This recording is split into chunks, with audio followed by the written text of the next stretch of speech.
Okay, now hear me out. I know that might be kind of a clickbait title, but I think it's time that we have an important discussion about the future of airsoft, because things are certainly changing, and in some ways, we've seen this before. Now, if you don't know, I've been playing airsoft for 15 years now. That's right, I've been a huge nerd for a decade and a half. And during that time, I've had the opportunity to work in the airsoft industry in several roles, not just in the media side, doing here things on YouTube, but I've also, owned a store, I've worked for other companies as well. And throughout that time, I've met a lot of people in this hobby, many of them who are way smarter than me that work in different roles. So in today's video, I kind of want to talk about some of my personal thoughts and weaving in some of those things that I've heard from other people who work in the industry about the way that airsoft is changing. So to get right into it, I just want to say, I think the big issue that airsoft is facing right now is we have a changing player base who wants better than what is currently offered. I think what we're seeing is kind of a separation of two major groups of players, where you have the really extreme, hardcore, dedicated player base. People that have been playing forever, that do the more hardcore experiences, like let's just kind of use this as an umbrella, the Milsim West crowd. And then you have the people who are kind of just starting out in airsoft, where there's always going to be a new, fresh rotation of new players. There's going to be people getting into the hobby. But I think what we're seeing is kind of an erosion of that middle ground in between. And the issue with that is that if you have a group of players that are more experienced and then you have the kind of newer players, you need a natural progression to go from new to experienced. And if we're seeing an erosion of the middle, then that pipeline just simply is not effective as it used to be. And what that means is more people are going to be getting out of the hobby. They're never going to go from this point reaching all the way to the more experienced side. And I think that comes from a couple of different reasons, primarily being, I think that people just want better options out there. They want other choices in the game of airsoft, and we're not seeing anything that really caters to that middle ground in a great way. Now, again, you're always going to have your open plays. You're going to have your outdoor fields, your indoor fields, and maybe they do some smaller kind of operations. They do more scenario games, things like that. But then it's really a pretty high jump to go from here all the way into the 24 or 48 hour, 40 hour, or whatever length of event. I mean, Milsim West even did some 72 hours back in the day. It's becoming harder and harder to make this jump. And what ultimately happens is if there's a barrier of entry to go from here to here, this group is going to get bored. We know that most airsoft players, at least through the people that I've talked to in the industry, get out within 2 to 3 years. And that's just, it's an unfortunate fact, but it's a fact of life. It's just going to happen, where people are going to try airsoft, they're maybe going to get burnt out, they're just going to get disinterested, or they're not going to find that thing that scratches that particular itch for them, which is, for some people, going to that more extreme event. And it's kind of a hard jump to go from, think about if you've only played at your local field and then going to a Milsim West. That's a lot different than the airsoft that it involves a lot more gear that is expensive, unfortunately. So it's kind of hard to make that jump. And I think that you are seeing, there are people who want to fill that middle void. There have been companies out there forever who do this sort of thing. However, I think they're becoming less popular. I think in general, if we kind of look at this as a spectrum from 0 to 100, I think you're starting to see a lot of struggles between that 40 to 100 range, where, kind of experienced to the most experienced, where less people are going to these games, especially in that middle area, the 40 to 60, I would say. I feel like a lot of those events are struggling to pull in people. Now, this isn't a blanket rule, there's still those kind of middle of the road games where it's not a super hardcore military simulation, but it's also, a larger scale event, kind of in that halfway range, where they're able to pull out good numbers of people. And I think a lot of that comes from kind of the, for lack of a better word, let's call it the novelty of cool AOs. If you're able to get somewhere like an abandoned amusement park or something like that, it doesn't matter how good the game is, you're just going to get people that go to that because they're like, oh, I want to play at an amusement park. Not to single out one specific venue or event promoter, but just using that as a generalized example.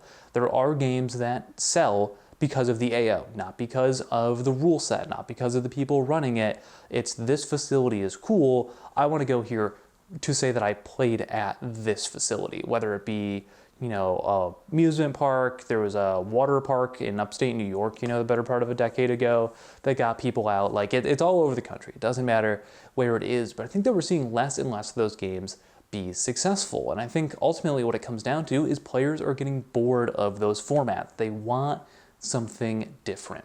And I think that we've seen this over time.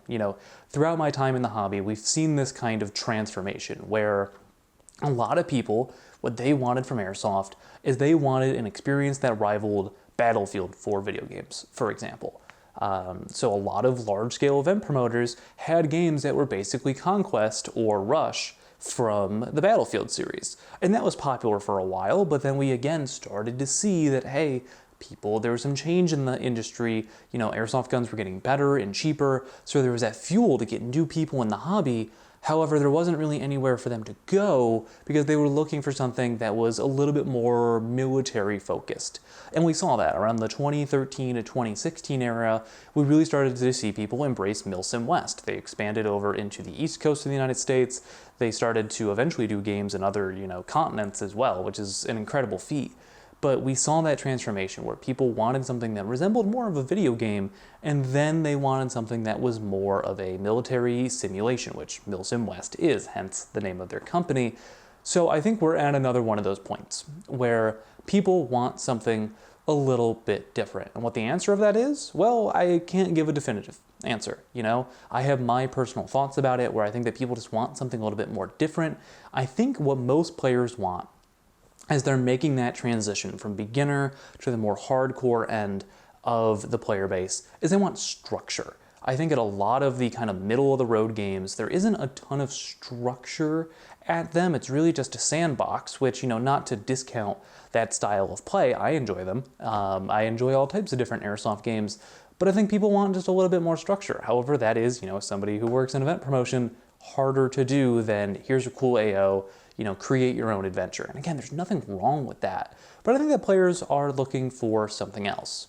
Now, something that I think is also contributing to the fact that airsoft is changing is just the player base. And what we talked about a moment ago about the progression of players and getting new people into the hobby.